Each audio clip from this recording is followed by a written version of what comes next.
Buongiorno, benvenuti al Focus TG, siamo in diretta anche oggi per informarvi di quello che sta succedendo in Veneto.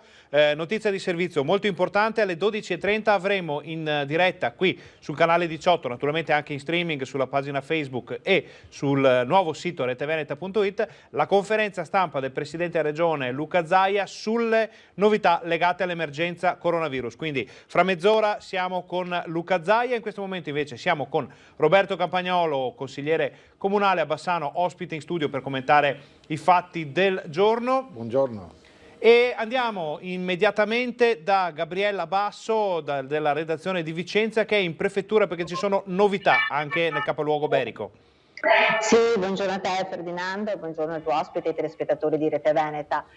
Siamo qui in provincia, avete alle mie spalle la prefettura perché sapete che sono in collegamento i due palazzi, e soprattutto è un incontro organizzato dal prefetto di Vicenza Signoriello con tutte le categorie economiche e con i sindaci del territorio vicentino, proprio per parlare della situazione economica in questo momento e anche con le nuove misure anti-Covid che sono state emanate proprio dal nuovo DPCM del governo. Un punto della situazione è capire come muoversi, quali sono le problematiche portate dalle categorie economiche, dalla Confartigianato alla Coldiretti e appunto dai primi cittadini del territorio. Vedremo poi, in questo momento in corso, è cominciato alle 10 e sono già un paio d'ore appunto che si sta parlando sia in presenza che anche via Skype, perché alcuni sindaci e anche direttori di categorie economiche appunto sono via Skype in comunicazione. Siamo stati anche in giro un po' in centro per vedere un po' com'è la situazione, abbiamo visto che sono tantissime le mascherine da parte della gente, tutte quante le indossano. Adesso stiamo cercando di capire se riusciamo a sentire quelli che sono un po' i locali, perché due sono forse i due elementi più problematici di questo nuovo DPCM, il discorso Movida, quindi i locali che devono chiudere prima se non servono ai tavoli, e poi questo divieto di fare feste in casa o comunque fare feste private, che lasciano un po' perplessi e fanno discutere ovviamente.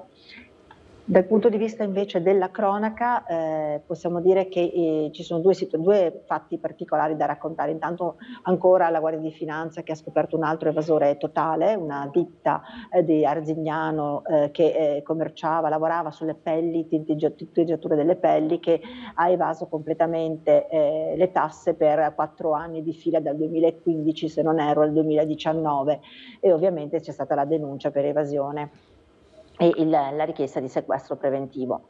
E poi purtroppo una triste storia di maltrattamenti in famiglia, dove il figlio nel 1990 ha appunto maltrattato l'anziana madre. È successa l'altra sera, è intervenuta la polizia proprio sulla richiesta della mamma che ha chiamato il 113, il figlio è stato denunciato per appunto maltrattamenti in famiglia. Queste alcune delle notizie ovviamente di oggi. Naturalmente le vedremo nel telegiornale TG Vicenza di questa sera. Gabriella, ti chiedo però, perché qui i dati non sono ancora arrivati, quelli regionali, tu hai conoscenza di dati berici sull'emergenza coronavirus?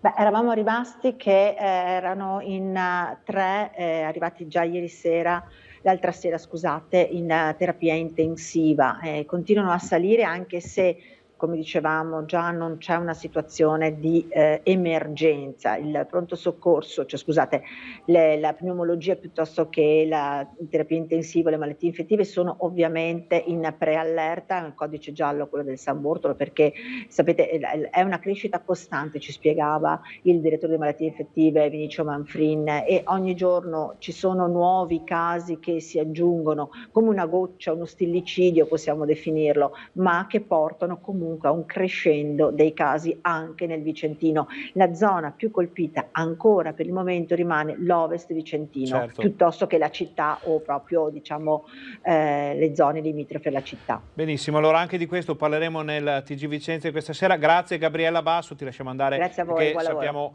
che c'è una conferenza in corso. Allora torniamo in studio, ringraziamo la collega per le notizie che arrivano da Vicenza, e invece con Roberto Campagnolo, nostro ospite oggi, commentiamo questo nuovo DPCM. Quali sono secondo lei i tratti più salienti di questo nuovo intervento? Beh, si dà un messaggio chiaro, che è quello: guardate che il problema c'è ancora, abbiamo passato un'estate dove in qualche modo ci siamo illusi che i problemi fossero superati, invece il problema c'è e quindi il messaggio è si riutilizza tutti e sempre, quando si entra in contatto con altre persone, la mascherina, le solite regole.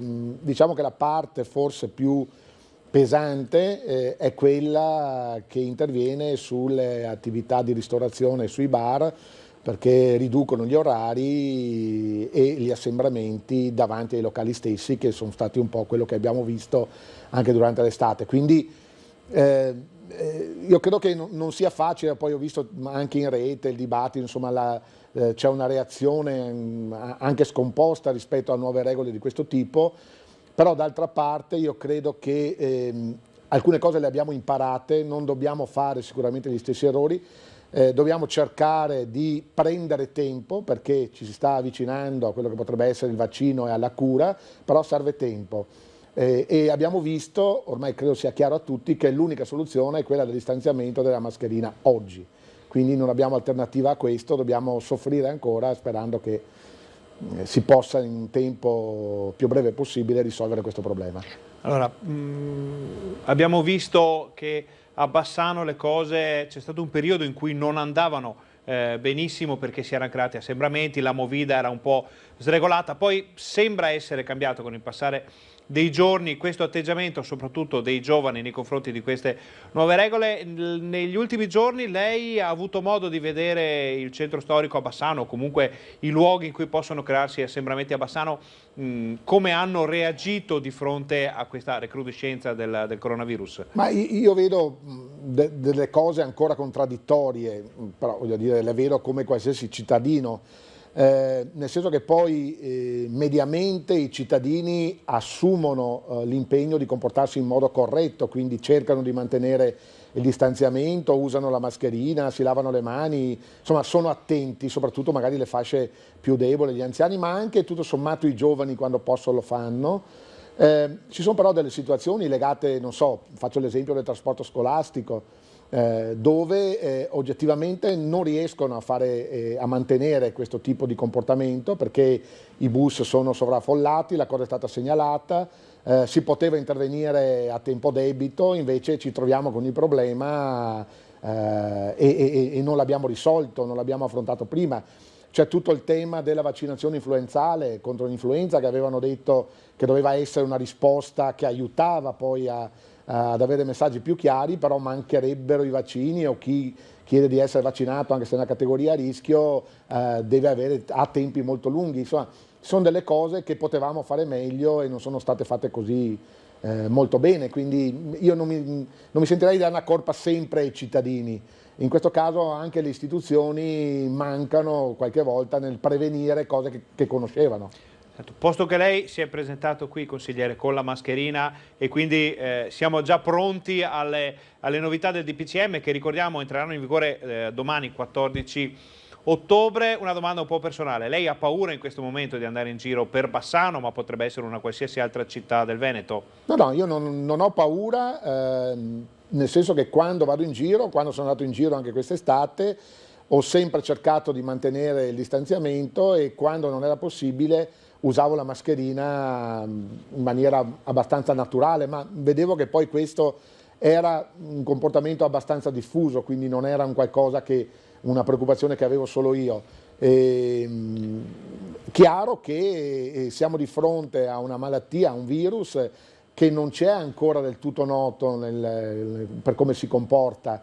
Sappiamo che molta gente che viene contagiata rimane asintomatica e non ha nessun problema, però sappiamo che una percentuale, per fortuna, piccola ma comunque rilevante di persone che vengono contagiate invece si ammalano in modo grave, perché sentivo prima che si parlava delle terapie intensive, abbiamo spazio, però insomma io non mi auguro e non auguro a nessuno di andare a finire in terapia intensiva, perché ci sarà pure il respiratore adesso, ma venire intubati e sedati per un certo numero di giorni credo non sia un effetto collaterale di un'influenza. Ecco. Decisamente no. Di questo e di molto altro ancora parleremo dopo la pubblicità. Facciamo una breve pausa. State con noi, torniamo fra pochissimo alle 12:30. C'è Luca Zaia.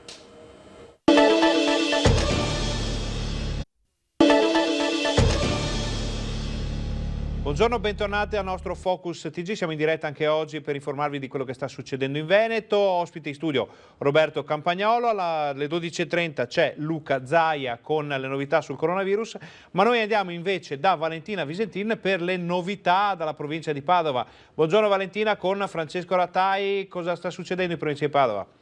Sì, vi aggiorniamo un po' sulla situazione in particolare dell'Alta Padovana perché come vi abbiamo raccontato venerdì al centro Carni Company di Tombolo c'era stato un inizio di focolaio di Covid con 20 operai risultati positivi. Ebbene, l'azienda ha fatto subito un secondo giro di tamponi e a questo secondo giro di tamponi altri 13 operai sono risultati positivi, sale così a 33 il numero dei contagi, ma l'azienda cerca di contenere questo focolaio organizzando per i prossimi giorni un terzo ciclo di tamponi. Al momento gli operai, che sono tutti asintomatici, sono a casa in isolamento, mentre i restanti 137 negativi sono al lavoro e verranno appunto sottoposti nei prossimi giorni ad un nuovo ciclo di tamponi. Sarà così almeno per 4 settimane, lo ha detto l'amministratore delegato Nicola Pilotto, che ha anche assicurato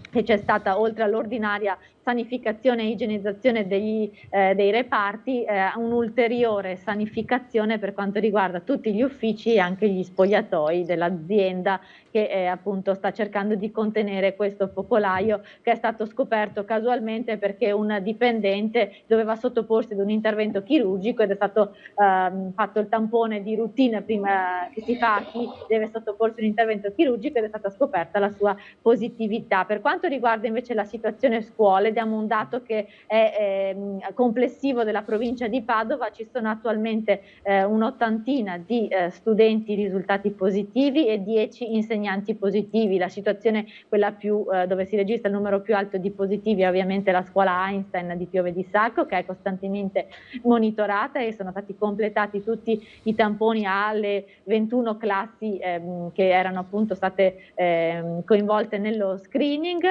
In totale ci sono quindi quasi 500 studenti in isolamento, e quindi perché ovviamente stanno osservando le regole della quarantena, essendo venuti in contatto con un compagno di classe positivo, e questo sono una sessantina le classi coinvolte appunto con casi di positività per quanto riguarda la provincia di Padova. Il Covid che ha ripercussioni anche per quanto riguarda le fiere tradizionali dell'autunno, perché ad esempio oggi doveva essere presentata la 273esima edizione della grande fiera di Arsego, che insieme alla Fiera Franca di Cittadella è uno degli appuntamenti più importanti dell'autunno fieristico dell'Alta Padovana, e invece la conferenza stampa è stata annullata proprio perché il sindaco e i tecnici stanno cercando di studiare le nuove disposizioni del DPCM, del nuovo DPCM che appunto è stato emanato ieri sera. Insomma, alla luce di queste nuove disposizioni verranno forse riviste ulteriormente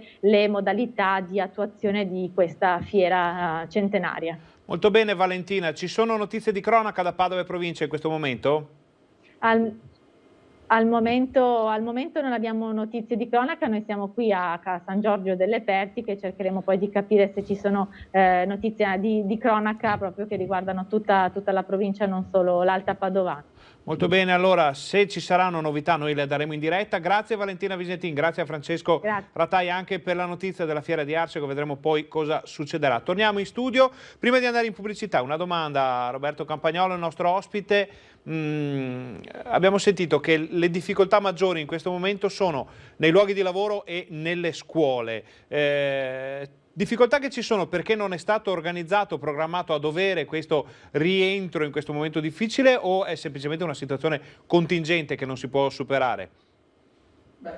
Sicuramente ci sono delle cose che sono difficili da gestire, quindi va detto, indubbiamente nelle scuole più che nei luoghi di lavoro secondo me si poteva programmare in modo diverso, alcune cose.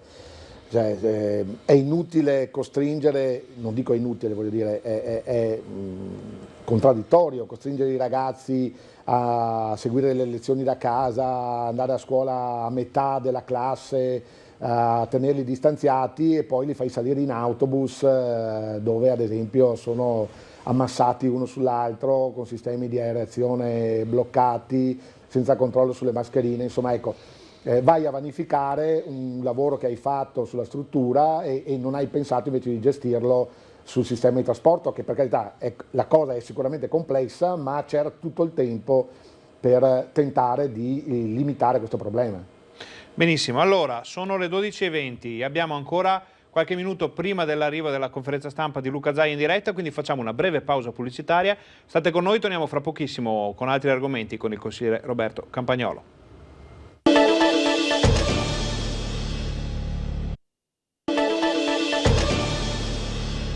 Buongiorno, bentornati al nostro Focus TG, siamo in diretta anche oggi per informarvi di quello che sta succedendo in Veneto. Fra pochi minuti saremo collegati in diretta con la sede della Protezione Civile di Marghera, dove è in programma la conferenza stampa del Presidente della Regione Luca Zaia sul tema dell'emergenza, molto importante in queste ore. Abbiamo visto, è stato emanato il nuovo DPCM che entrerà in vigore domani 14 ottobre, ci sono tantissimi cambiamenti nella nostra vita quotidiana, ne stiamo parlando con Roberto Campagnolo, consigliere comunale di Bassano del Grappa, con il quale prima di ritornare in onda stavamo parlando appunto di come influirà questo nuovo DPCM su quelle che sono le feste, le celebrazioni, ma anche il modo di stare insieme di questo autunno, con la possibilità, speriamo di no, di veder proseguire le riduzioni anche durante il periodo natalizio.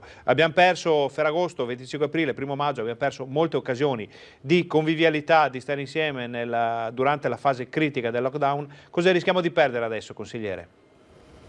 Beh, io credo che non sarà un Natale normale. Ecco, se qualcuno quest'estate si aspettava di superare tutto con le festività di fine anno, quello che sta succedendo adesso ci dice che non sarà così, ma per quanto anche con questo nuovo DPCM ci saranno nuove restrizioni, aumento di attenzione, eccetera, il quadro internazionale, il quadro europeo ci dice che la prevista seconda ondata di questa pandemia è in corso. La diversità rispetto a prima è che siamo più preparati, siamo più attenti, ci sono alcuni medicinali che funzionano un po' e quindi riusciamo a intervenire meglio, ma i problemi ci saranno, quindi ci saranno ancora mesi di sacrifici per le famiglie e soprattutto per tutta una serie di imprese legate, penso a quelle legate al mondo della ristorazione, al mondo ad alcuni servizi che vengono fatti nei confronti di famiglie e cittadini. Vuol dire persone che avranno meno, ma vuol dire anche posti di lavoro a rischio che dovranno essere sostenuti, insomma una situazione ancora non semplice. Lei ritiene, consigliere, che tutto questo finirà nel momento in cui arriverà un vaccino? Ma io credo, non sono un esperto ovviamente, insomma leggo anch'io i giornali come tutti, che mi sono fatto un po' questa idea che più passa il tempo più riusciamo a contenere il problema, un problema che probabilmente ci sarà per diverso tempo. Il vaccino dovrebbe, uso il condizionale perché lo usano anche gli esperti, essere la soluzione finale, però gli esperti ci dicono che il vaccino, al di là che oggi non c'è, quando e se ci sarà, avrà bisogno di un po' di tempo per poter essere diffuso e per creare quella situazione di sicurezza generalizzata. Di pari passo c'è molta attenzione anche alle cure, perché abbiamo visto che questa è una malattia che in sé non è una malattia che genera solo in alcuni casi delle situazioni, delle patologie molto gravi, e sembrerebbe che se riescono a intervenire in tempo utile questo rischio si abbassa molto. Ecco, quindi credo che le due cose andranno avanti di pari passo, arriverà prima una cura definitiva alla malattia o prima il vaccino, può darsi arrivino insieme, ma sicuramente anche la cura potrebbe essere una soluzione. Non credo sarà un qualcosa che succederà nel giro di qualche settimana. Ecco. Allora, noi ringraziamo Roberto Campagnolo per essere stato ospite qui con noi. Lo teniamo qui un attimo, che magari se ci sono ritardi nella conferenza stampa di Zaia andiamo ad analizzare qualche altro tema. Comunque intanto grazie di essere stato qui con noi. Grazie anche alla regia di Fabio Verin, possiamo vedere la postazione del presidente Luca Zaia, la selva di microfoni come sempre sotto il naso del governatore. Vedremo poi quali saranno i temi del momento, cerchiamo di capire anche grazie ai nostri giornalisti presenti sul posto se ci saranno cambiamenti importanti anche per il Veneto, ricadute importanti, pare dalla normativa che eventuali decisioni delle regioni possano essere solo di ulteriori restrizioni rispetto a quanto decide il governo, almeno questa è la linea che è stata stabilita. C'è stata la cabina di regia ieri fra regioni e governo, si è parlato molto e quello che è uscito poi andremo a rivederlo nei nostri telegiornali, ovvero il DPCM, le ricadute del DPCM sulla vita di ognuno di noi. I nostri giornalisti sono a parlare qui bassanesi anche di questo, ma ne parliamo poi, vi lasciamo al governatore.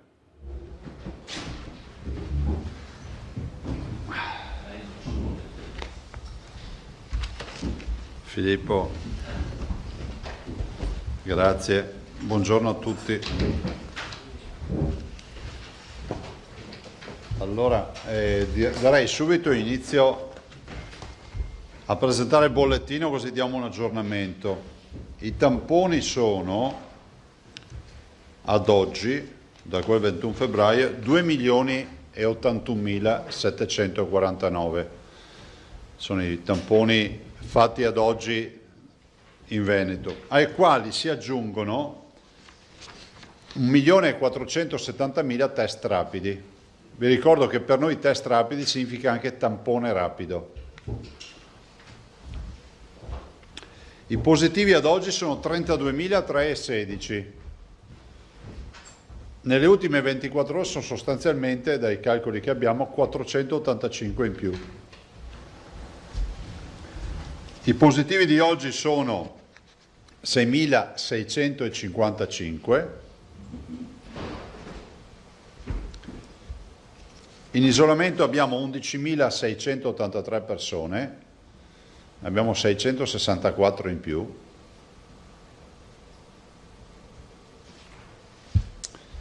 I ricoverati sono 3,62,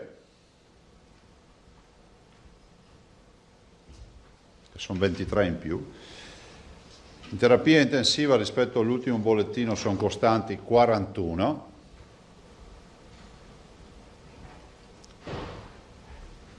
Dei quali 33 positivi. I morti sono 2.226 più 7, i dimessi 4.269, 17 persone sono state dimesse. E poi due dati di calcolo: i positivi oggi sono 6.655 come abbiamo detto, no? Sul totale degli isolati che sono 11.683,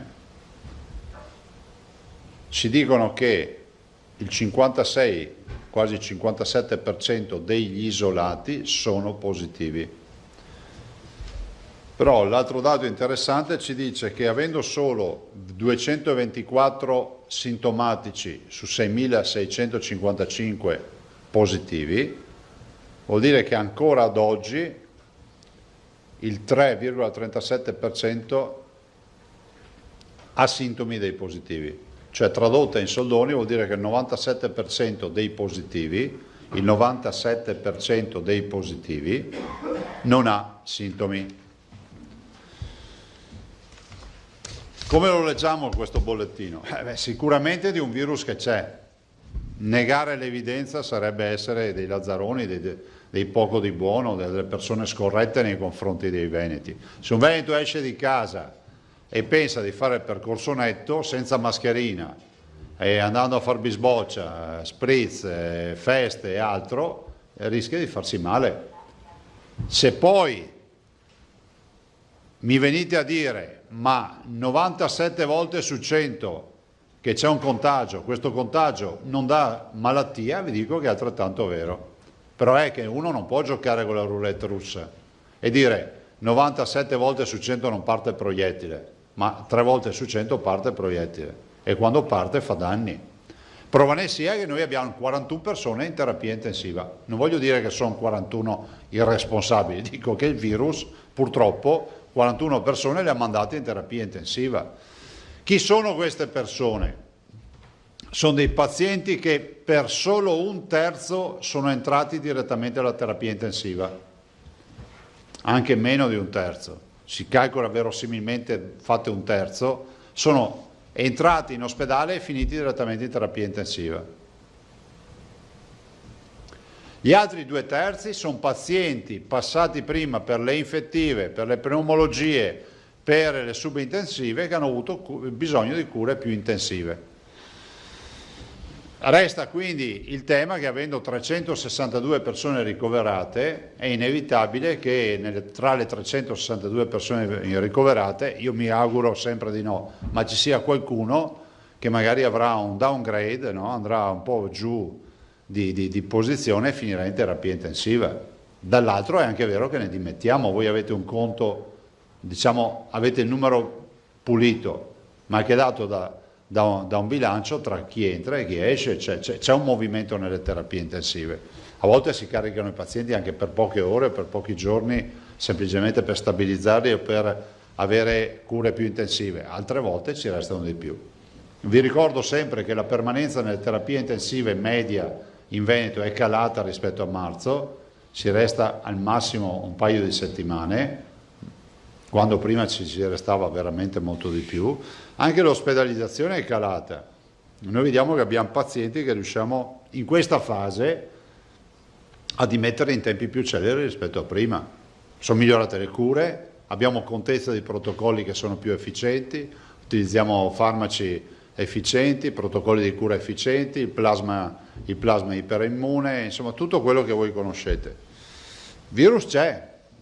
Abbiamo fatto una lunghissima videoconferenza anche stamattina con i direttori generali, insomma con tutto lo staff della sanità, dal segretario regionale in giù, e vi posso garantire che c'è preoccupazione, ma la preoccupazione oggi non è data dal fatto che abbiamo un'emergenza ospedaliera, anche se ovviamente quando cominci a avere 41 postazioni di terapia intensiva occupate e quando hai 362 letti occupati da un paziente che avresti sperato di non avere mai, che il paziente Covid, capisci che comunque c'è una presenza ospedaliera ormai di questi pazienti. Non c'è emergenza ospedaliera, stiamo ovviamente ancora tenendo bene rispetto a questo, però ovvio che guardiamo avanti, no? È inevitabile.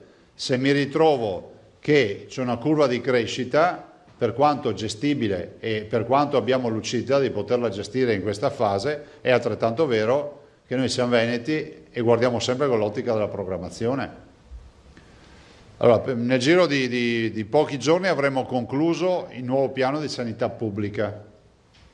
È già più di una settimana, 10 giorni che si sta redigendo, e sarà un piano sia di sanità pubblica che per ospedaliero, che io ho voluto che venga redatto con l'ottica del semaforo, no? Semaforo verde, semaforo arancione, semaforo rosso, cioè che abbia degli step, in base agli steps che abbiamo, diciamo agli sbarramenti che abbiamo, sappiamo che misure scatteranno a livello ospedaliero. Sto parlando di ospedali, sto parlando di sanità.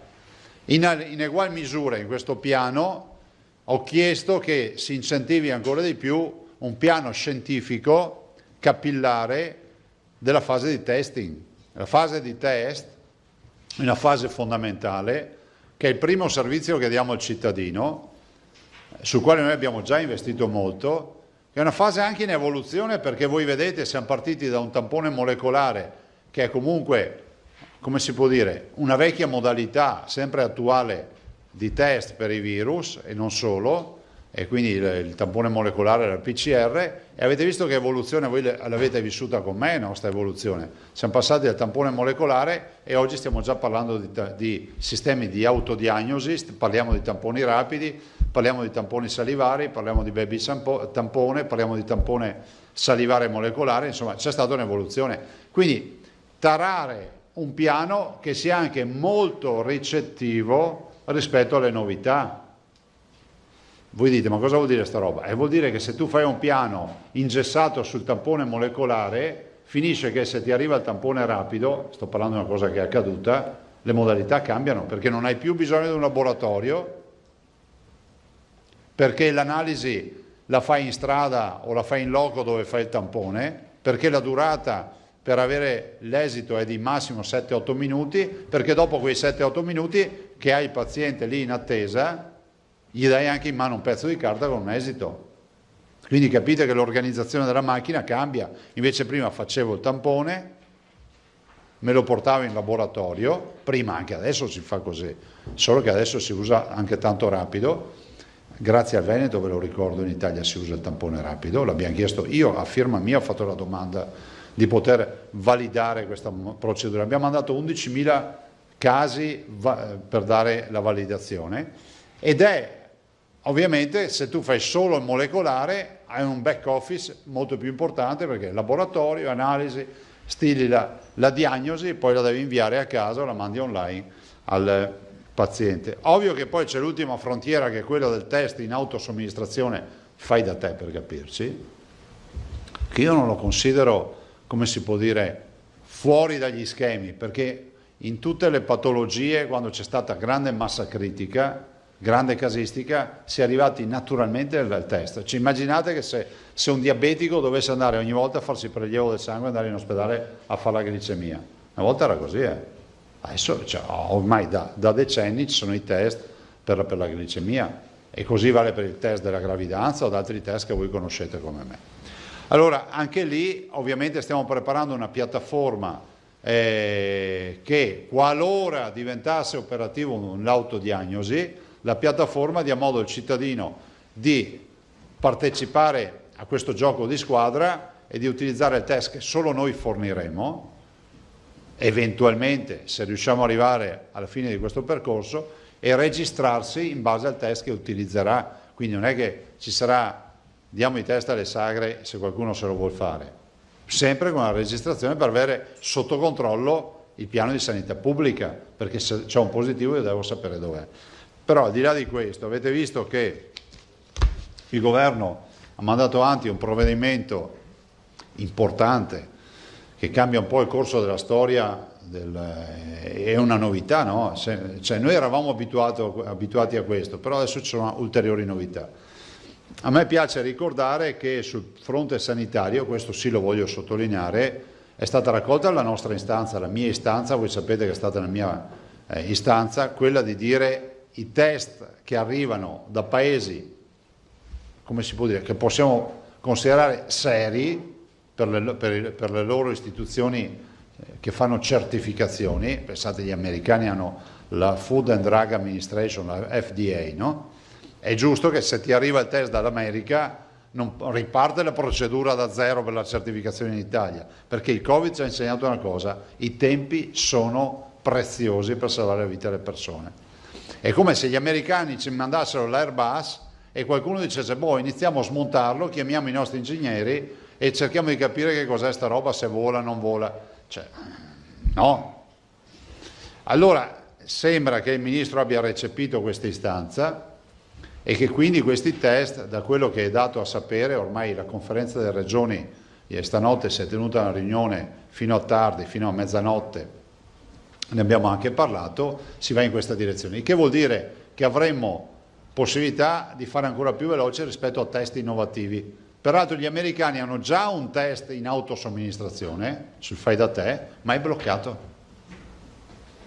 Cioè se lo fanno solo loro, al momento, dalle informazioni che abbiamo, noi non riusciamo a importarne. Perché poi, ma non perché siano degli egoisti, perché poi capite che sono numeri e quindi bisogna produrli, però è il mondo che si sta muovendo. Guardate, la foto, l'istantanea che io vi do oggi del Covid sarà diametralmente opposta a quella che avremo fra una settimana, fra un mese, quindi evitiamo di andare a ripescare le dichiarazioni dei giorni prima. Ogni volta che si parla di Covid è un'istantanea, è come il tampone, è il tampone di quel momento, punto. È stato approvato il tema a fianco a questo della quarantena, si abbassa la quarantena a 10 giorni, con un tampone solo, quindi si va via veloci, ovviamente molecolare per fare una diagnosi proprio finale. E penso che questi siano dei fattori che assolutamente ci permettono di muoverci con più agilità. Dopodiché avete visto che è stato approvato, dopo vi lascio la parola per le domande, questo DPCM nottetempo. Noi ci siamo riuniti oggettivamente ieri sera, c'è stata una cabina di regia alle 5 del pomeriggio con il rappresentante delle regioni, cioè Bonaccini, c'era anche Fontana e poi il presidente della Sicilia, poi UPI, ANCI eccetera. Poi noi ci siamo con il governo, poi noi ci siamo riuniti dopo questo incontro per un incontro tra presidenti di regione per fare le osservazioni, perché ci hanno mandato il testo. Vedo con dispiacere che di fatto di osservazioni non sono state colte, spero che si metta a mano perché c'è il tema, vi dico mi spiace anche dire, non è una banalità, cioè è una roba che riguarda uno dei passaggi magari più importanti della vita di una persona, sono i matrimoni. I matrimoni, ne viene fuori una norma, noi chiedevamo ad esempio di fare una norma di salvaguardia, cioè chi ha organizzato il matrimonio per sabato e domenica prossima, che avrà organizzato già da mesi, come fai a dirgli che devono essere al massimo in 30 al matrimonio? Io spero che ci siano delle note interpretative, che si faccia qualcosa, i famosi 30 ospiti, che poi saranno di meno di quelli che magari andranno alla cerimonia religiosa o civile, perché ci possono entrare più persone. Noi chiedevamo un minimo di buon senso e soprattutto pensare che dietro a queste norme del DPCM ci sono attività economiche. Io capisco la necessità e la comprendo fino in fondo della preoccupazione per la salute dei cittadini, però la salute è anche lavoro per i cittadini. Non è che dietro a una festa non ci sia più un pasticcere che vive di quella festa, non ci sia più un ristoratore che vive di quella festa, non ci sia più un gestore di discoteca che vive da quella festa e non ci siano più dei lavoratori di queste imprese. Io continuo a dire che dietro ad ogni provvedimento ci deve essere, quando è restrittivo nei confronti di alcune attività, ci deve essere un provvedimento economico di sostegno a quelle attività. La vivete anche voi l'ansia di molte imprese che sono ormai allo stremo. Pensate, io non è che lo dico perché li conosco, pensate a quello che è il mondo della notte, al mondo degli spettacoli viaggianti, altro mondo massacrato. Cioè, allora, per carità, se tu chiedi a un comparto di fare sacrificio a favore di una comunità, perché questo è quello che chiediamo o che chiedono, è altrettanto vero che questo sacrificio, perché lo chiedi a pochi per una comunità, lo devi considerare e deve essere remunerato questo sacrificio. E se chiedi a chi vive di spettacoli viaggianti di non lavorare più perché il contatto fisico e l'assembramento è costante della sua attività, gli devi far modo di garantirgli il fatturato per quel periodo nel quale lui rinuncia alla sua attività a favore del bene comune. Questa è la filosofia. Invece qui questo provvedimento non l'accompagna. Restiamo, diciamo, prudentemente salvaguardati sul fronte degli spettacoli. Voi sapete che è confermato teatri e quant'altro, all'aperto massimo 1000 persone con i distanziamenti eccetera, ha chiuso fino a 700 con i distanziamenti previsti. Il modello Arena di Verona ormai come è chiamato, vi ricordate, noi siamo stati i primi ad adottare il discorso del un posto sì, un posto no. A me sembrava l'uovo di Colombo. Ci siamo tolti dalle scatole tutti quelli che pensavano tanto per come risolvere il problema, noi abbiamo detto uno sì, uno no. E poi di ragionamenti ne potremmo fare all'infinito, però la grande preoccupazione, se da un lato è di natura sanitaria, l'altra è di natura assolutamente produttiva. Noi dobbiamo scongiurare la nuova psicosi e un nuovo lockdown.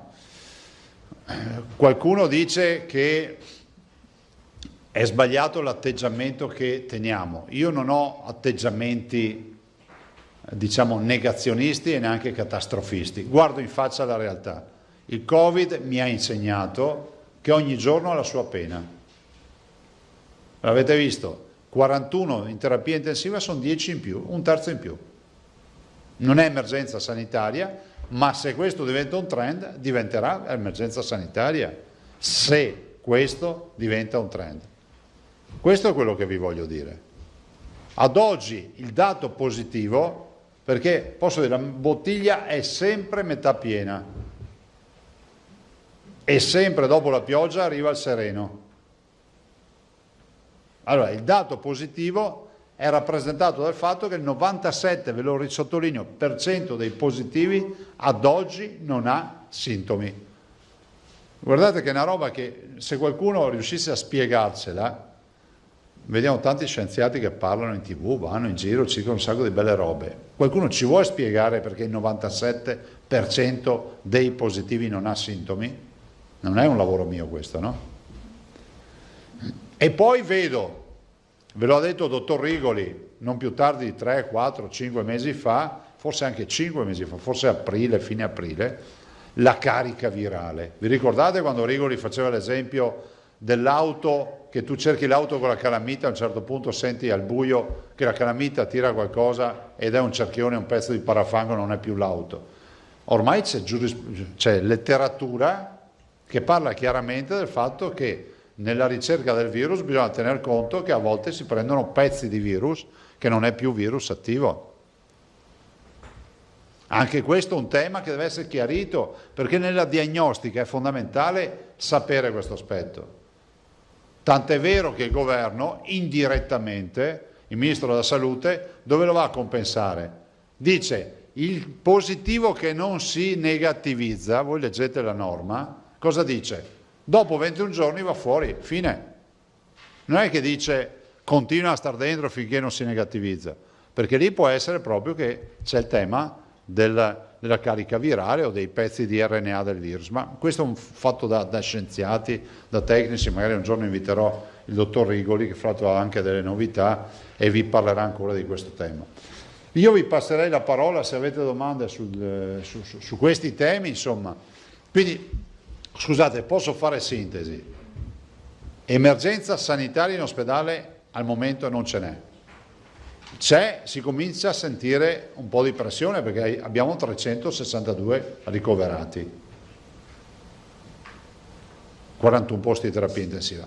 Stiamo accompagnando, stiamo monitorando, stiamo aggiornando il piano di sanità pubblica e ospedaliero che avremo entro 4-5 giorni e poi ve lo presenterò. Dopodiché ogni giorno ha una sua evoluzione. Ai cittadini faccio un appello, utilizzate al di là dei DPCM, ordinanze, mi sì, mi no, il virus esiste, non esiste, i marziani, e Zaia, e quello tutto viene in mente, usate le mascherine. La mascherina è fondamentale. Guardate, io non vorrei, la mia grande preoccupazione, ve lo dico, non vorrei che i cittadini, perché un po' lo si respirano, cioè diventasse un po' giro con l'uso, libretto uso e manutenzione della mascherina. No, lasciate perdere tutto quello che c'è scritto. La mascherina va utilizzata ove possibile, cercando di utilizzarla dappertutto. C'è inutile che stiamo a calcolare, no, ma siamo a manco di 1 metro, più di 1 metro. Usate la mascherina, utilizzate la mascherina. L'1,8% degli 11.000 medici che abbiamo in Veneto si sono infettati così poco, l'1,8 vuol dire praticamente poco o nulla, perché usavano la mascherina, ma loro lavoravano in ospedale, quindi utilizzate la mascherina. La mascherina è una protezione fondamentale. Guardate, se tutti usassero la mascherina allo stremo, cioè nel senso di utilizzarla il più possibile, avremmo sicuramente un abbattimento della diffusione del virus. Questo è poco ma sicuro. Prego. Allora, visto che si sono state tutte le dita quasi contestualmente, andiamo in ordine, facciamo prima. Tosato che tradizionalmente... Ma comincia da una donna un giorno, non sempre Tosato. Allora, diamo la parola alla collega Zambon. Grazie, apprezziamo. Tu sai, Filippo, che ormai sono tutte arrabbiate con te? No. Cioè, sempre il primo a fare la domanda. Volevo chiederle rispetto alla... Fin da Crozza si finisce. Questo è vero. E rispetto alla discussione lunga, nottetempo, con gli altri governatori, pare di capire che si sia parlato molto anche di trasporto pubblico e di limiti di capienza. Ci spiega un po' meglio la posizione che pare di capire abbia preso anche lei sul a mali estremi arriviamo alla didattica a distanza per gli studenti delle scuole superiori, se non ci sarà consentito migliorare il limite. Aggiungo anche la seconda domanda, se ci spiega qualcosa di più sulla sua posizione rispetto ai fondi del MES. Lei diceva devono essere aggiuntivi rispetto a quelli che arrivano dallo Stato per il Veneto, non sostitutivi. C'è poca chiarezza, ci spiega un po' cosa vi Ma guardate, allora, le due cose. Chi deve decidere l'accesso o meno ai fondi del MES non sono i governatori ma il governo. Io continuo a vedere dibattito all'interno del governo tra le componenti, le due componenti che governano questo paese, e vedo anche oggi dibattito di qualcuno che dice no, ma non li prendiamo, ma facciamo diversamente, altri dicono sì. Insomma, penso che stiano maturando una decisione in un verso o nell'altro, ma che sta durando mesi questa riflessione. Ipotizziamo che decidano di portarli a casa questi soldi, questa è la vera domanda da fare a un governatore, e alzino il telefono, mai sentiti fino ad ora, ma neanche per i 209 miliardi del Next Generation EU, no? Del Recovery Fund, mai sentiti neanche per quello, e ci dicano guardi, a lei spetta dei 37 miliardi, le spetta tot. Io dico bene, cioè, a voi risulta che noi veneti con tutti i soldi che diamo a Roma glieli lasciamo? No, però ho detto solo una cosa, che non si utilizzino fondi comunitari per coprire altre partite, perché sennò diventa un gioco della coperta corta, non la tiri da tutte le parti, gliela fai vedere a tutti sta coperta, ma alla fine resta sempre un plaid, cioè non è una coperta per molte persone. Quindi questo io dico. Invece rispetto alla scuola, la questione, svegliamo un piccolo segreto che ormai lo sanno tutti, l'ho posta io, anche perché è un po' un fuori tema, non c'entra niente col DPCM, che sia chiaro, non era elemento di discussione in DPCM. Però se è pur vero che in futuro potrebbero diventare, sottolineo bene, in futuro potrebbero diventare problemi gli assembramenti, problematici gli assembramenti, non possiamo non vedere quello che sta accadendo nel trasporto pubblico. Non voglio generalizzare, ma insomma qualche foto l'abbiamo vista tutti, no? Allora, alla luce di questo, siccome non ci hanno ascoltato rispetto alle modifiche che avevamo proposto, siccome non ci sono risorse aggiuntive per riuscire, quantomeno sufficienti, per riuscire a triplicare il servizio, siccome tutte le robe che sapete voi, io ho posto una questione, ho detto non varrebbe la pena di cominciare a fare un ragionamento su didattica a distanza, magari per gli ultimi anni nei quali le famiglie non sono in difficoltà ad avere un figlio o una figlia di 17-18 anni a casa che si fa la didattica a distanza, il che non vuol dire che significa spegnere l'interruttore per gli ultimi anni delle superiori, no, potrebbe essere che opportunamente attrezzati, ma come al solito il sistema Veneto devi pensarci prima, attrezzarti prima per farlo, adesso siamo ancora in un momento nel quale possiamo pensarci, che si possa fare in maniera alternata, che so, un giorno alla settimana a casa in didattica a distanza. Voi avete un'idea di cosa pesa sulla contabilità dei trasporti? Sono 707.000 i giovani che vanno a scuola. Allora considerate che abbiamo dalla scuola dell'infanzia 0,6 fino alla quinta superiore, cioè capite che se cominciamo a prendere le ultime 2 classi, le ultime 3 classi, facciamo didattica a distanza, che so, un giorno alla settimana, 2 giorni o una settimana sì e 3 no, vanno a scuola eccetera, capite che si toglie tanta pressione ai trasporti.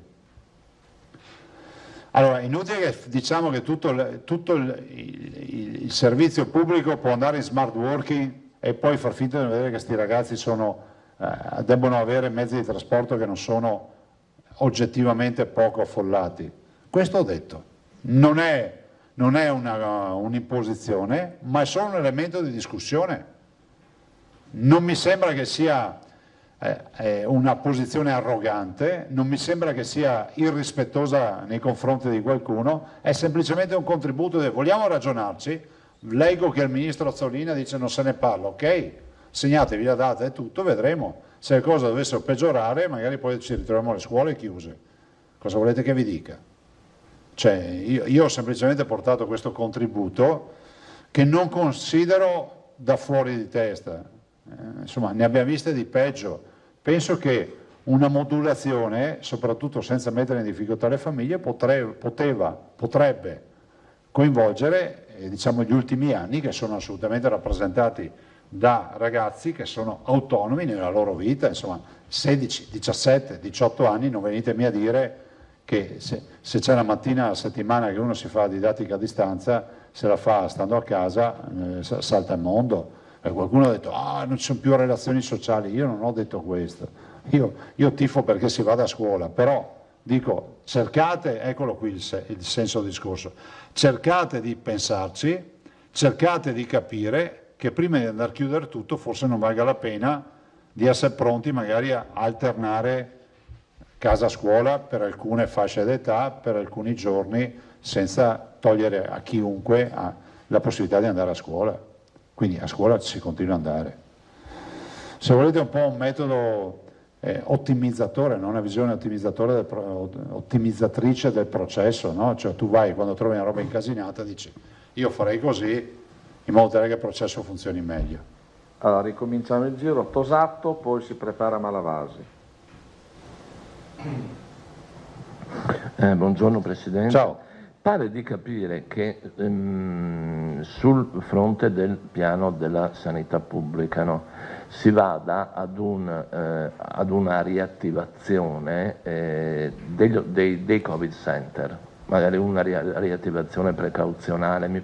Mi pare di aver capito che la ratio è quella di cercare di scongiurare una sospensione delle attività ordinarie, no? Come si dovete fare in primavera in piena emergenza.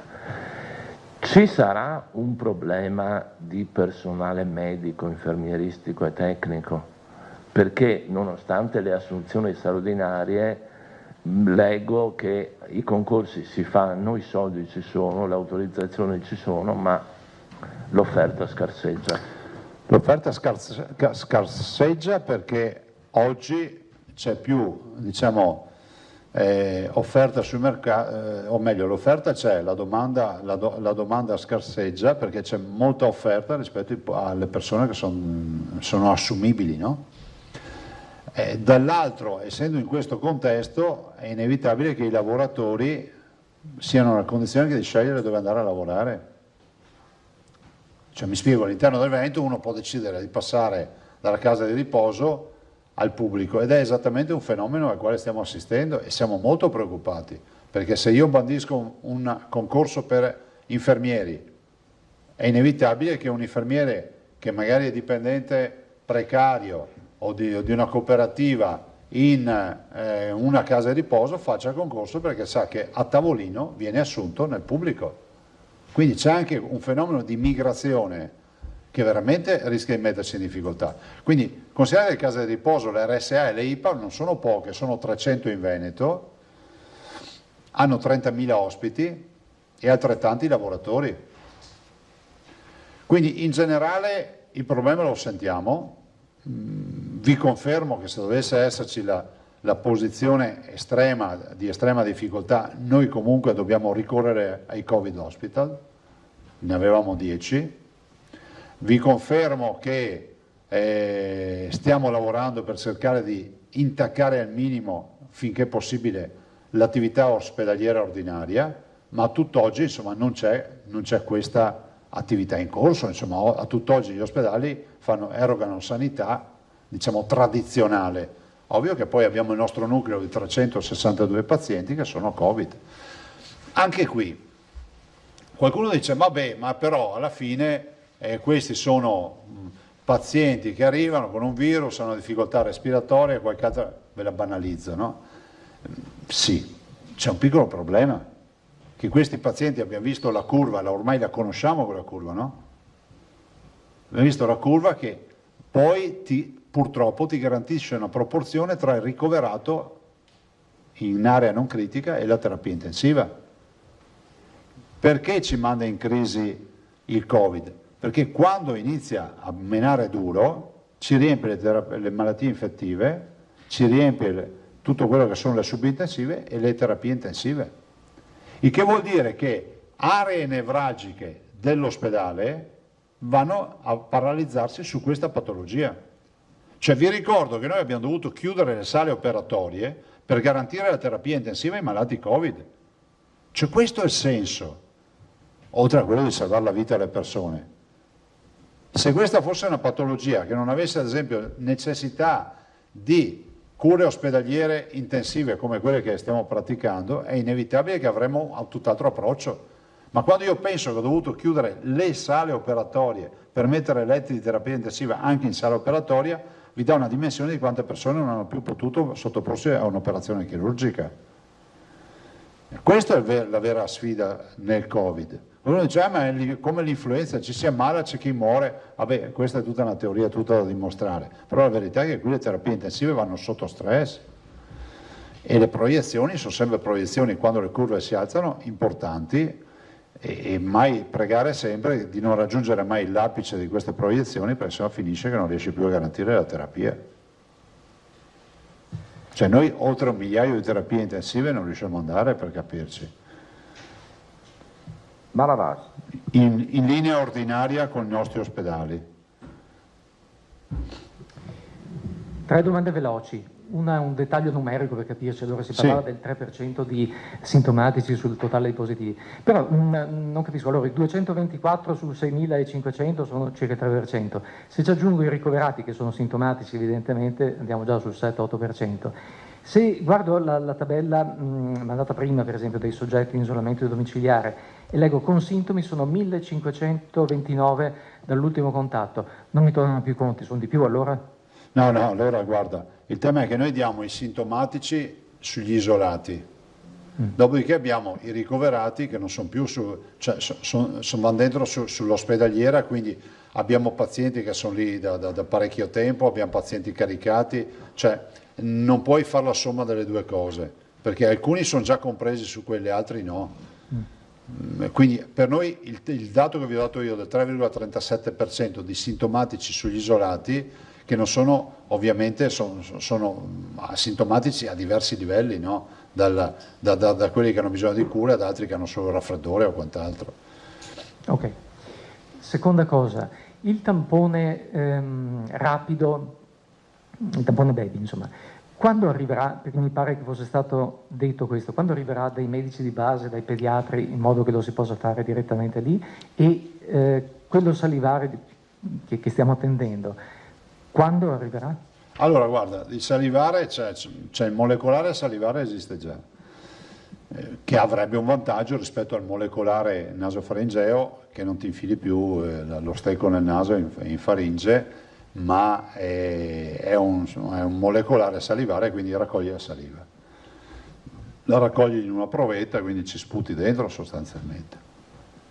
Poi invece c'è il tampone rapido nasale, fa solo le 2 narici, si infila come il molecolare per 10-12 cm nel naso e quello esiste già. Noi ne abbiamo almeno 500.000 in magazzino, in distribuzione, ne arriveranno ancora qualche centinaio di migliaia che stiamo acquisendo. Tra l'altro voglio ricordare che noi abbiamo fatto la gara per Lazio, Emilia Romagna, Lombardia, Trentino Alto Adige, Friuli Venezia Giulia e Liguria, ce li abbiamo comprati noi per tutti. La gara si sta chiudendo in queste ore.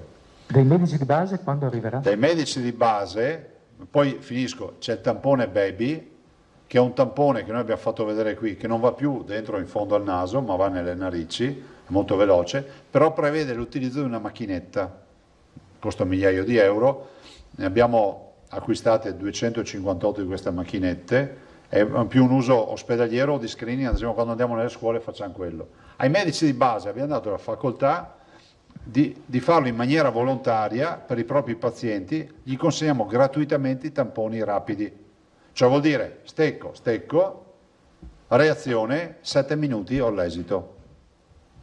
Dei 3.007 medici di base che hanno aderito volontariamente sono 445, anzi no, 415, scusate, 445 medici su 3.007. Sì. 445 su 3007. Pochi. 15%. Hanno aderito volontariamente Sì. alla somministrazione dei tamponi. Per i loro pazienti. Quindi se un paziente di loro dice c'è un po' di febbre, un po' di mal di gola, 7 minuti dice no, guarda, non te il Covid. Stiamo parlando di un tampone rapido, validato, che ha un'altissima attendibilità. Fra l'altro questo è validato FDA, Food and Drug Administration.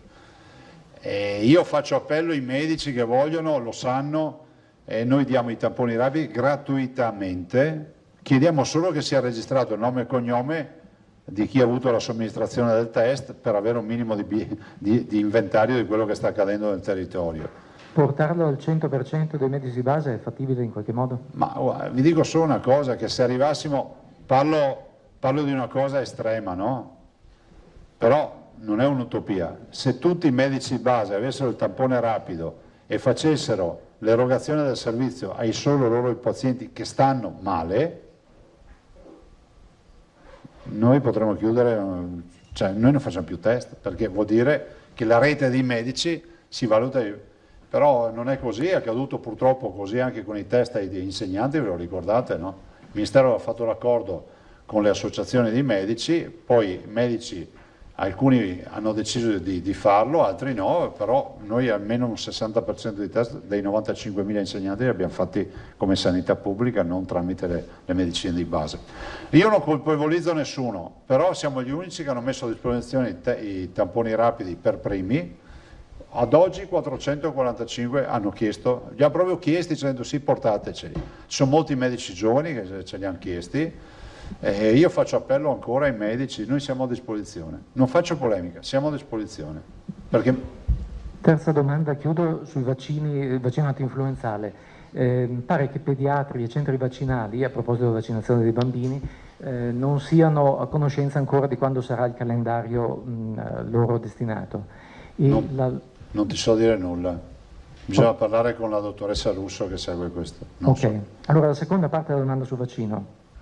E dunque la settimana scorsa mi pare si è aumentata la quota di dosi riservate alle farmacie da parte della Regione Veneto da 14.000 a 68.000, quindi più o meno come l'anno passato. Però i farmacisti si lamentano ancora del fatto che quest'anno è prevedibile un aumento significativo delle richieste di vaccini. È pensabile che in tempi rapidi, entro novembre diciamo, la Regione possa raddoppiare questa quota? Guarda, è pensabile che noi siamo a fianco dei farmacisti, noi abbiamo un problema, noi siamo stati i primi a comprare vaccini per 1.300.000 dosi, poco più, abbiamo speso 8 milioni e mezzo. Dobbiamo per legge garantirlo ai soggetti deboli, no? Ai soggetti deboli, ai soggetti a rischio, o meglio le fasce d'età a rischio, gli over 60 e coloro che ad esempio, non so, gli operatori della sanità, insomma c'è tutta una lista di categorie stabilite per legge. Ovvio è che non bastano per tutti. In Italia il vaccino ce ne vorrebbe ancora, lo sapete che c'è la discussione sul fatto di recuperare ancora vaccini. Noi capiamo le farmacie che sono elemento fondamentale per l'erogazione della sanità pubblica, però in questa fase questo è quello che riusciamo a fare. Se poi arriva ancora scorte, ovvio che le distribuiamo.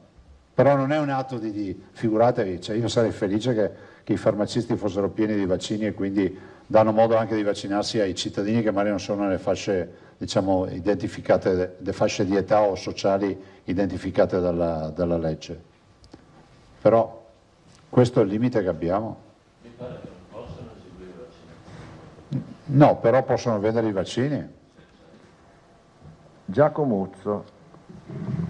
Buongiorno Presidente, Ciao. lei parlava prima di osservazioni che ha fatto come Regione. La conferenza delle regioni, ve le do dopo. Grazie, tra queste c'è quella di un'attenzione particolare alle attività economiche, quindi dei provvedimenti che possono aiutare.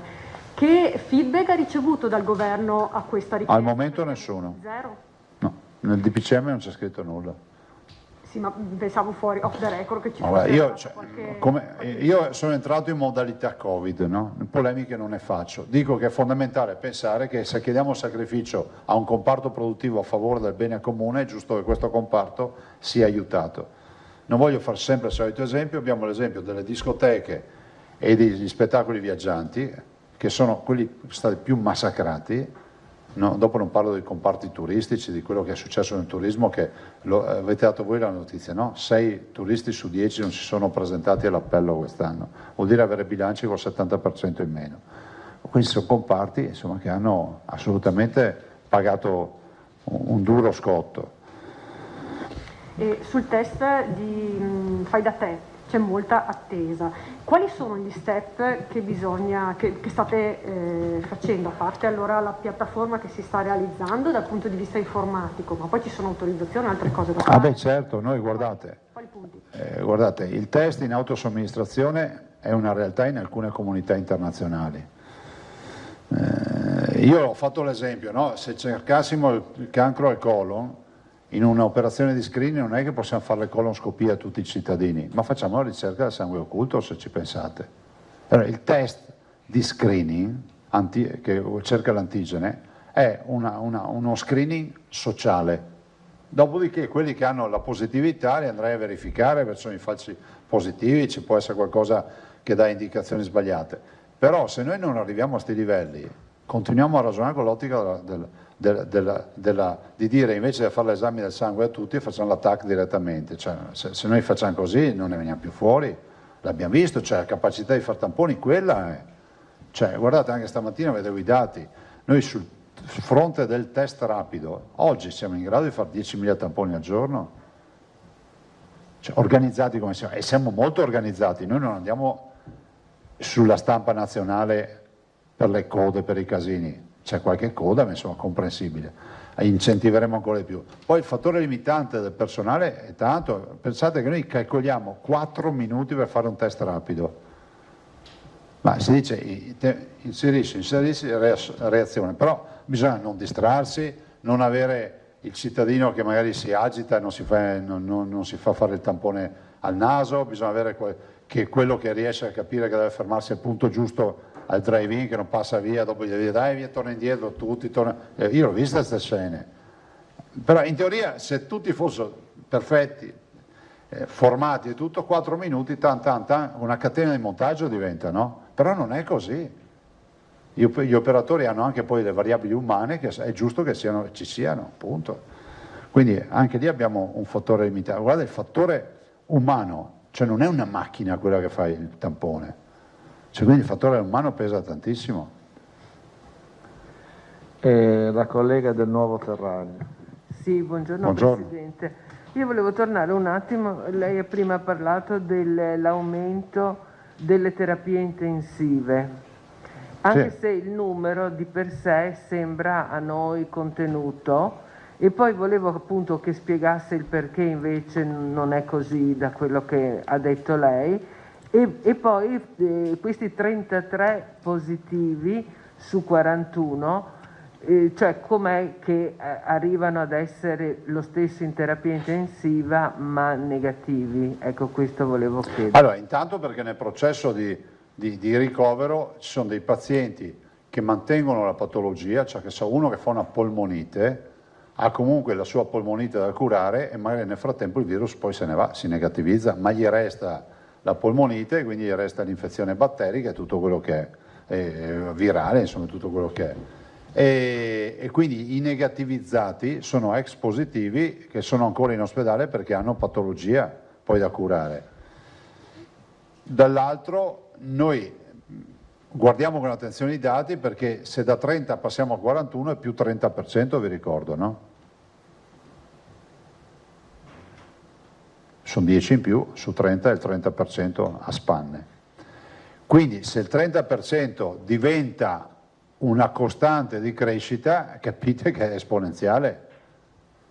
Allora dobbiamo monitorare i dati. 41 non sono un problema gestionale in questo momento, non sono un problema gestionale. Noi abbiamo 464 terapie intensive, le possiamo portare tranquillamente a 1 migliaio, tranquillamente vuol dire paralizzare tutta la sanità, ma le possiamo portare a 1 migliaio per salvare la vita a 1000 persone, perché quando tu vai in terapia intensiva, lo vorrei spiegare a quelli che dicono che in terapia intensiva ammazziamo le persone, se non è la terapia intensiva il paziente muore in corsia o muore da qualche altra parte, perché la terapia intensiva serve per salvare la vita alle persone, punto. Quindi per noi adesso è fondamentale controllare le curve, i trend e tutto quello che ne consegue. Grazie. Prego. Marchiori. Sì, Presidente, buongiorno. 2 domande. La prima riguarda i tamponi in autosomministrazione. Non lo so se voi abbiate ancora delineato, deciso qualora saranno disponibili, eccetera, però volevo capire, una persona va lì, lo prende, effettua il test e poi lo deve dire a qualcuno l'esito, perché lei prima ha fatto sulla l'esempio... piattaforma che stiamo costruendo. Perché sennò a quel punto... Sì, sì. No. Ma poi c'è un fatto di senso civico, Ilaria. Sì, ma non tutti ce l'hanno, lo sappiamo. Ho capito, ma vi faccio un'altra domanda. Se tu sei positivo e la sanità pubblica ti dice mettiti in quarantena e poi continui ad andare fuori a far bisboccia, andare in giro al ristorante, è un fatto di senso civico. Sì, ma sappiamo che c'è chi l'ha fatto, per cui... Ho capito. No, volevo ci sono capire anche i se poi braccialetti bisognava... volendo, ma se mi tiro fuori i braccialetti mi farà casino. No. Evito di parlarmi perché ce li hanno proposti a tutti i braccialetti, che sia chiaro. No, volevo capire se allora una persona poteva braccialetto poi... che c'è... No, un braccialetto che è un braccialetto che dà parametri biologici, ti dà la temperatura, ti dà un sacco di roba, quindi per la biosorveglianza eccezionale. È ovvio che può essere anche georeferenziato e quindi vede se chi è in quarantena si sposta. Però capite, in un mondo nel quale ormai bisogna lasciare libertà totale a tutti, allora puntiamo sul senso civico. Nel senso che alle sanità viene proposta, ma è una delle migliaia di cose che ti propongono, l'app da avere, ma guarda che braccialetto ha il senso dell'immune se ci pensi, no? Comunque ti georeferenzia. Ok. L'altra domanda invece, volevo chiedere un commento sul caso del primario dell'ospedale di Belluno che era positivo e ha continuato Guarda, ho letto, dico la verità, il titolo del giornale. Stamattina la riunione è stata incentrata su fatti operativi, non ho neanche chiesto al dottor Rasi, mi informerò, non ne so nulla. Non è previsto un incontro per discutere della cosa? No, da me no. Okay. Non ne so nulla, nel senso che ho letto, guardate, abbiamo 3.000, penso che ho letto, se è così, mi ci metto il condizionale, è un fatto grave, però non ne so nulla. Quindi evitate di farmi esprimere considerazioni su fatti che non conosco. Prima di dare la parola alla Prigioni, rassicuro la collega Zambò, non parliamo del braccialetto elettronico, vero? Per gli arresti domiciliari. Ecco, no. Giusto per chiarire, no. Ecco. Antonella Prigioni. Buongiorno Presidente, qual è il profilo di coloro che finiscono ricoverati o in terapia intensiva, non lo so, età, patologie? Ma guarda, sull'età comunque siamo sempre su persone, a parte i casi che confermano le eccezioni che poi magari confermano la norma. Abbiamo anziani, questo è vero. Abbiamo persone che magari sono adulti, diciamo che possiamo dire che abbiamo comorbidità, nel senso molti hanno già altre patologie, ma il che non vuol dire, guardate, io a volte leggo dei commenti che fa venire i brividi, non è che uno perché ha un'altra patologia è obbligato a morire, vorrei ricordare che un diabetico può farsi benissimo la sua vita, se la gode fino in fondo. Non è perché è diabetico, aveva un'altra patologia.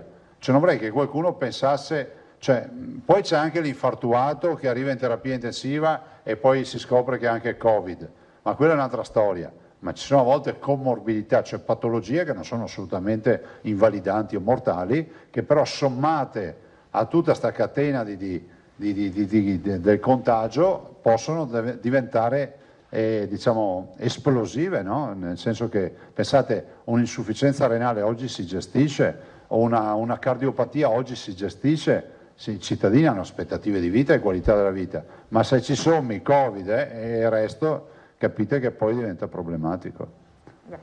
Penultima domanda, Navarro, poi il collega chiuderà. Buongiorno Presidente, due cose. Ciao. Ciao, intanto se ha sentito il mondo dello sport, riferimento a tutte le questioni relative al... No, perché per noi resta uguale, nel senso che avendo noi fatto il provvedimento che scade il 15 di ottobre, che vale per le attività sportive 1000 posti all'aperto, ovviamente con i distanziamenti e tutte le robe, e il 200 è chiuso, con tutta, scusa, il 700 è chiuso con tutto il tema dei distanziamenti, vedi partite di pallacanestro o altro, noi ricadiamo nell'ambito di quelle regioni che hanno, come si dice, che hanno fatto un provvedimento e quindi vengono graziate dal fatto che comunque hanno un provvedimento in piedi. Il vero tema qui resta in piedi, che l'efficacia giuridica del DPCM è immediata, per cui immaginate sui matrimoni cosa ne uscirà.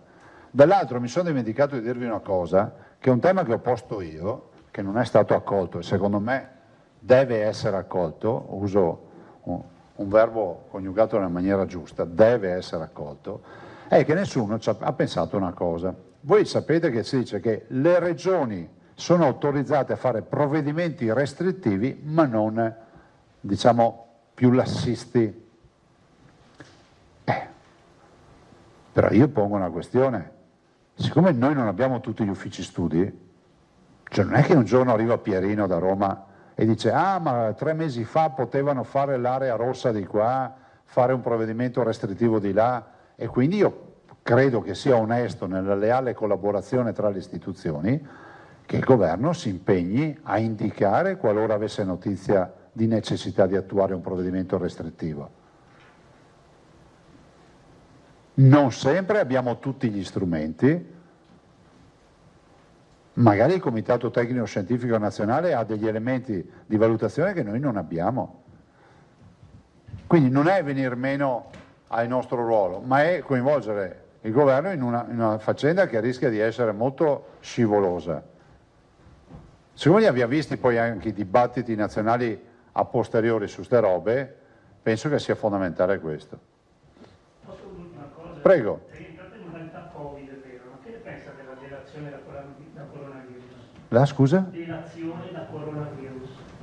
Cioè, cosa intendi? Ci sono stati in questi giorni, a proposito del ministro Speranza, che dice anche che bisogna in qualche maniera incentivare la delazione sulle persone che non rispettano le norme. Ah, ho capito. Ma sai, noi siamo comunità, in Veneto non serve. E in Veneto penso che il senso di comunità ce l'abbiamo. Penso che però ogni volta che usciamo o incontriamo delle persone vedo tante interpretazioni su questa mascherina. Guardate, la mascherina la dobbiamo portare. Cioè è un fatto di civiltà, di rispetto, e penso è un sacrificio, magari per molti è un grande sacrificio, però lo dobbiamo fare. Cioè io penso che se va avanti così mi viene Reccia svento.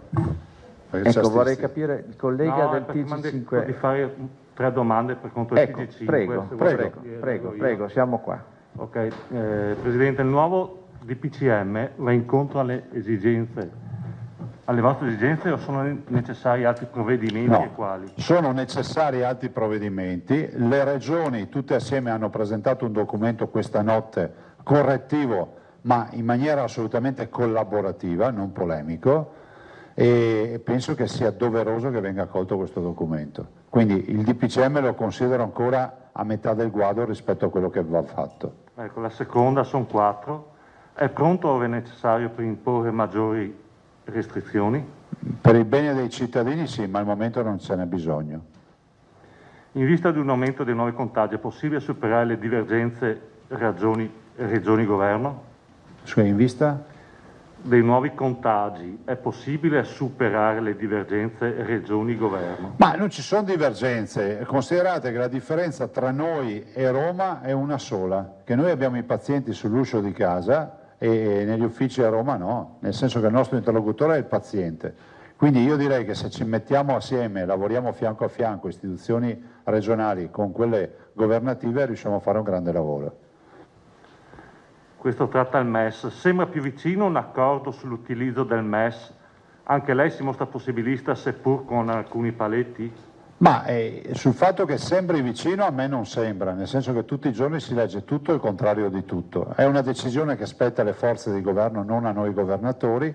Qualora porteranno a casa queste risorse, se decideranno di portarle a casa, ci diranno quante ce ne daranno. Di certo non possono essere utilizzate per tappare buchi precedenti. Grazie. E con questo Ringrazio tutti, ci vediamo. Buon lavoro, grazie.